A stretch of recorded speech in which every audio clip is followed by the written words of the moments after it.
السلام عليكم ورحمة الله وبركاته. ازيكم حبايبي؟ عاملين ايه؟ اخباركم ايه؟ يا رب تكونوا بخير. النهاردة ان شاء الله هنعمل طريقة عمل الفطير المشلتت. قبل اي حاجة نقول بسم الله ونصلي على الرسول عليه افضل الصلاة والسلام. ردوا عليا في التعليقات.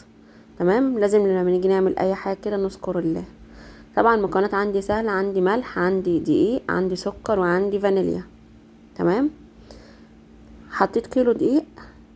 تمام زي ما انتم شايفين معايا. طبعا بننخله وجبت شويه ميه. لازم ندوب السكر والملح مع بعض. تمام، حطيت معلقه ملح صغيره وحطيت 4 معالق سكر وحطيت شويه فانيليا عليهم برضو واقلب كله في بعضه. هدوب الملح والسكر عشان لما بدوب الملح والسكر الفطير معايا بيتفرد كويس وما بيتقطعش. طبعا دي الميه اللي انا هعجن بيها الدقيق. تمام،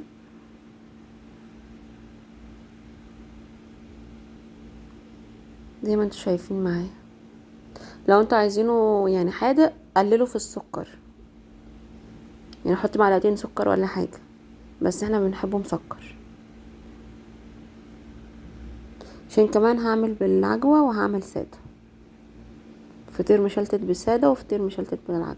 تمام، زي ما انتوا شايفين معايا. ما تنسوش اللايك والشير والاشتراك في القناه وفعلوا زر الجرس عشان يوصلكوا كل جديد.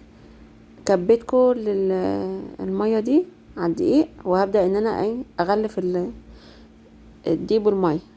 هبدا ان انا اعجن فيه زي ما انتوا شايفين معايا. اهم حاجه ان احنا نعجنه كويس عشان يبقى كل العناصر مختلطه ببعض. انتوا شايفين بدأت العجينه تتلم. طبعا العجينه بتاعه الفطير بتبقى عجينه متماسكه، مش بتبقاش لازقه في الايد. تمام،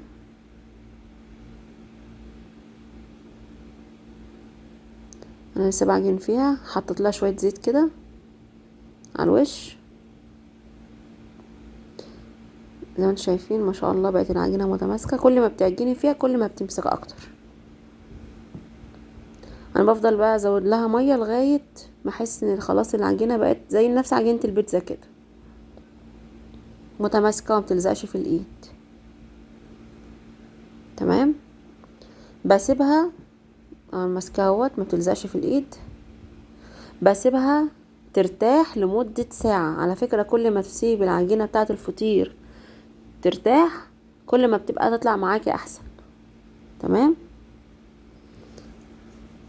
هسيبها تخمر كده ساعه. طبعا ولا حاطه لها خميره ولا فانيليا ولا حاطه لها خميره ولا بيكنج باودر ولا اي حاجه. هسيبها كده لمده ساعه ترتاح وبعد كده هقول لكم هنعمل فيها ايه. بعد كده انا جبت العجينه لقيتها ارتاحت. تمام، عندي زبده، عندي سمنه بلدي، بقوم مقطعاها كده قطع وبحطها في قلب الزبده او في السمنه البلدي. وبعد كده بجيب كوره كوره وافردها. طبعا الصينيه اللي تحت دي فرده عليها فرشه عليها بزيت بالفرشه كده. طبعا لما باجي ابطط افرد الكوره بفرد من جوه لبره. تمام، لغايه ما تبقى رقيقه خالص. بعد كده اخدت اللفه دي كلها اللي انا فردتها وحطيتها في الصينيه. انا عامله طبقات فوق بعض.